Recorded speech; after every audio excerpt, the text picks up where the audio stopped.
At my wedding, everyone was laughing. Champagne flowing, music pulsing, plates clinking like tiny bells of celebration. Except him, my brand new husband. He stood at the head table, expression blank, eyes cold, jaw locked. He didn't smile, didn't touch his glass, didn't even look at me. I tried to laugh it off, brushing a crumb from my white dress. "Why are you silent?" I asked, reaching for his hand. He didn't flinch, didn't answer, just stared through me, like I was a stranger who had crashed his perfect day. "My name is Sophia, and from wherever you're watching this, stay with me. Because what happened next turned my dream wedding into a funeral, for the version of me who trusted too easily." Halfway through dessert, a waitress slipped between the dancers and tapped my shoulder. She was young, nervous, twisting a folded scrap of paper in her shaking hands. "This is for you," she whispered. I frowned, took it, unfolded the note. 6 words scrawled in quick, panicked ink. "You married the wrong twin. Run." The room spun. My ears roared. I looked at my husband, or the man I thought was my husband. He was still staring, still silent, still empty. And, at that moment, I lost the power of speech. Because the man in front of me wasn't who I thought he was. And the man I loved was gone. My fingers went numb around that piece of paper. "You married the wrong twin. Run." The words pulsed like a siren in my brain. I looked up, my husband, or whoever he was, still staring right through me with that terrifying, emotionless calm. Someone clinked a glass for a toast. Laughter rolled across the ballroom like a wave. No one noticed I was drowning. I tried to stand. My legs shook. The note crumpled in my fist, sticky with sweat. How could this be possible? He'd kissed me this morning. He'd held my hand. He'd vowed to love me forever. Except now, there was nothing behind his eyes but ice. A waiter passed with a tray of champagne. I grabbed a glass, gulped it, trying to force my voice to work again. Finally, I croaked, "Where is he?" The fake husband didn't react, just folded his hands politely, as if rehearsing being human. I leaned in closer, whispering so no one else could hear. "What did you do with him?" No answer. Panic ripped through me. I turned, scanning the crowd, searching every face. For him. For the man I'd loved since college. The one with the shy smile and the warm laugh. The one I was supposed to marry today. Instead, I'd been led straight into a nightmare. The waitress who gave me the note was lingering near the exit, eyes wide with terror, mouthing, "Go." I moved to stand, but a hand clamped around my wrist under the table. Strong. Unforgiving. Fake husband leaned close, lips barely moving. "If you try to leave," he whispered, "you'll never see him alive." My heart slammed against my ribs, so hard I thought I'd faint. Because right then I knew this wasn't just a switch. This was a hostage situation. And I was the bargaining chip. My whole body went cold. His fingers were still wrapped around my wrist, polite enough to look invisible to the guests, but digging in hard enough to bruise. I forced a smile, because eyes were still on us. It was my wedding after all. My wedding. I could barely comprehend it. Every plan, every dress fitting, every cake tasting, all leading to this horror show. I swallowed hard, my mouth dry. "Where is he?" I whispered again, teeth clenched in the shape of a smile. Fake husband tilted his head, studying me like I was a new animal at the zoo. "Safe," he said finally. "For now." The music thundered around us, a sick mockery of celebration. I tried to breathe normally, to keep my face calm. There had to be a way out. I wasn't going to play his puppet forever. The waitress was still at the exit, her eyes darting to me, then the door, then back. Pleading. Silently begging me to move. My mind was racing. "You married the wrong twin. Run." That meant the real groom was alive. Somewhere. But this monster had him. I shifted, breaking eye contact, focusing on a slow plan. 1. I'd get to the kitchen, say I needed to fix my makeup. 2. Slip out through the staff hallway. 3. Find the police. Simple. Terrifying. But my only shot. I patted my fake husband's hand with a forced sweetness. I need a moment to freshen up. He smiled back, chilling, empty. Of course, darling. But as I stood to go, he leaned in, voice a dagger in my ear. One wrong move, and you'll never see him breathing again. My knees nearly buckled, but I walked, somehow, across that ballroom floor with every guest's happy eyes on me. They had no idea. No one did, except the girl by the door. Except me. And the man I loved, waiting somewhere in the dark. I made it to the powder room without collapsing. My hands were shaking so badly, I could barely lock the door behind me. My reflection stared back at me. White dress, flawless makeup, perfect hair, and dead panic swimming behind my eyes. I gripped the sink until my knuckles went white. Think, Sophia. Think. He had the real groom. He'd replaced him. He was holding me hostage in plain sight, surrounded by family and friends who would never believe a word of it. I wanted to scream. I wanted to smash the mirror. I wanted to tear the dress off and vanish into the night. Instead, I splashed cold water on my face, gulping air. Then a soft knock at the door. Sophia? It was the waitress, the one who'd given me the note. I rushed to unlock the door, yanking her inside. Where is he? I hissed, voice cracking. Where's my fiancé? Her eyes darted around, terrified. They're holding him. A warehouse outside town. I only know because they tried to pay me to drug you before the ceremony. I couldn't do it. I felt the blood drain from my face. Why him? Why me? She shook her head, tears brimming. Something about inheritance. His family money. They needed you to marry the twin for legal control. My stomach flipped. Of course. A trust clause. His parents had told us 100 times, if he married, he'd unlock the last of the family fortune. And now this twisted doppelganger had stepped in to steal it.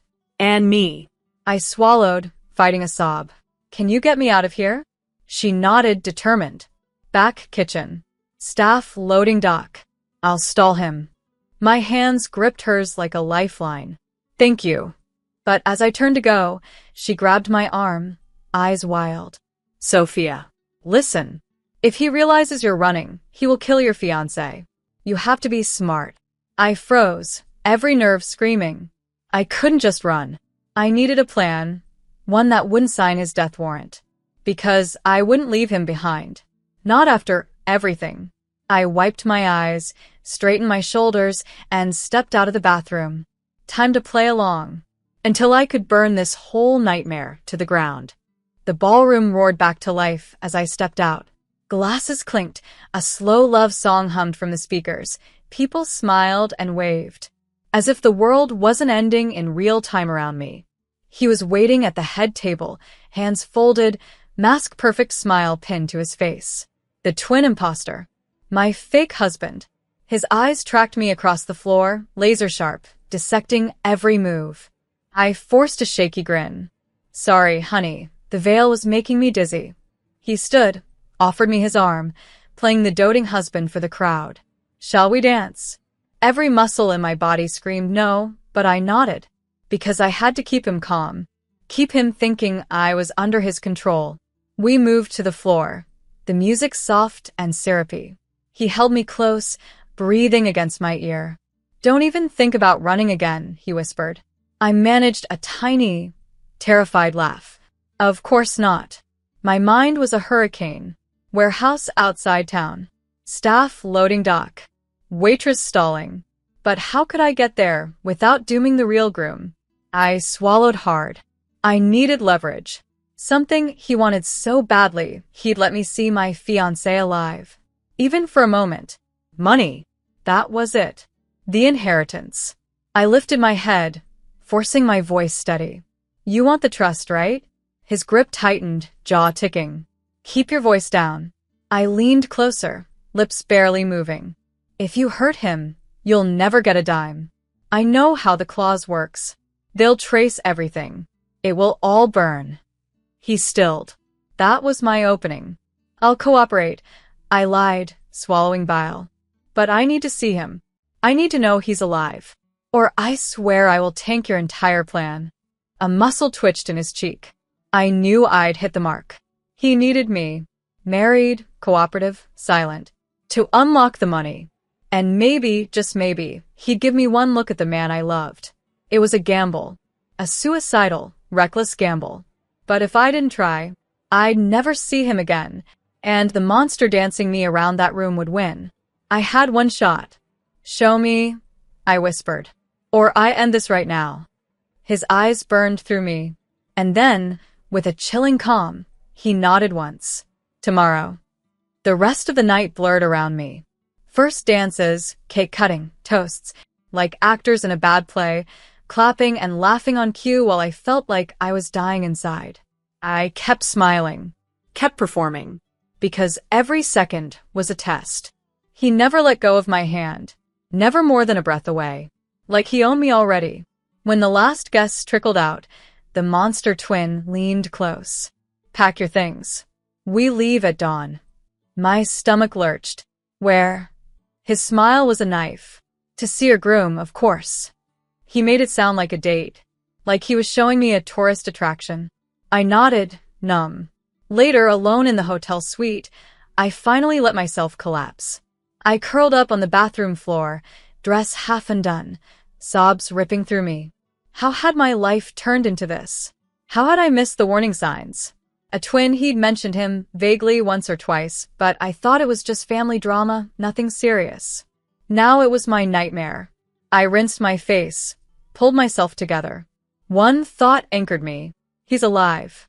As long as that was true, I had a fighting chance. Before sunrise, I packed. A burner phone from the waitress was hidden under my garter. She'd slipped it to me during the bouquet toss. A miracle in the chaos. One message. One number programmed in.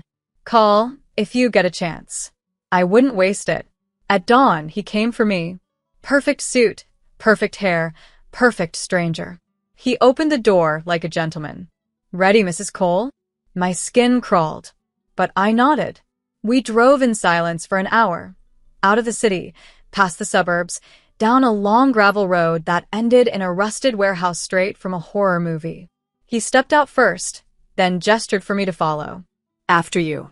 The sun was rising behind us, a blood-red glow. It felt like the end of the world. I swallowed my fear and walked inside. Because I was done running. If I was going to save him, it started right here. The warehouse was freezing, cement floors, metal beams, a single buzzing light overhead. He led me through a maze of crates and shadows until we reached a far corner. There. My heart stopped. My real groom, tied to a chair. Hands bound, face bruised, eyes swollen but alive. I nearly collapsed, but forced my legs to keep moving. He lifted his head, and when he saw me, tears filled his eyes.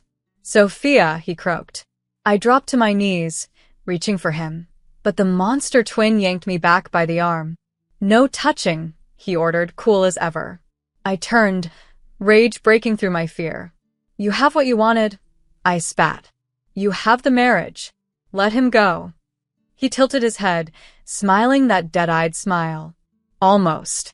But first, he needs to tell me the codes. My stomach turned to ice. The codes. The bank trust. The final piece. My fiancé shook his head, voice hoarse. I'll die before I help you. The twin's smile sharpened. You might. I swallowed, brain screaming for a way out. Then I remembered the waitress's phone in my garter. If I could distract him for 30 seconds, maybe I could call for help. I stood, wiping tears, steadying my voice. Please, I begged, voice breaking in all the right places. Don't hurt him. I'll talk to him. I can make him tell you. His eyes glittered with suspicion, but he nodded once. Convince him. You have 10 minutes. He stepped back, checking his watch. My hands trembled as I turned to my fiancé. He was still staring at me, fighting to stay conscious. I leaned close, so close my lips brushed his ear. I have a phone, I whispered, voice so tiny he almost couldn't hear. In my garter. They'll come. Hold on. He squeezed my hand with what little strength he had left. I stood, drawing the twin's gaze. He needs water, I said, steady as stone. If you wanted to talk, he needs to stay alive. The twin hesitated, then waved a guard over. Perfect. One more distraction. I slipped my hand under my dress, found the burner phone, and dialed the waitress's emergency number. One ring. 2, 3. Hello. My voice was barely a breath. Send help. Warehouse off Highway 9. Now. Then I snapped the phone shut, shoved it back, and turned just as the twin grabbed me by the shoulders. What did you just do? I looked him dead in the eye. A spark of steel finally awoke in my veins. I'm ending this. His fingers dug into my shoulders like claws. What did you do? He snarled, voice shaking for the first time. I met his stare, steady, ice cold. They're coming, I said. You can run, but you'll never get the trust. And you'll never have me. He shoved me backward, so hard I hit the concrete floor, pain rattling through my spine. In the corner, my real groom struggled against his ropes, blood on his lip, eyes wild with panic. The twin whirled around, barking at the guard. We're leaving. Get the car. But outside, I heard it. Sirens. Close. Closer. Red and blue lights bleeding through the cracks in the warehouse walls. The guard bolted.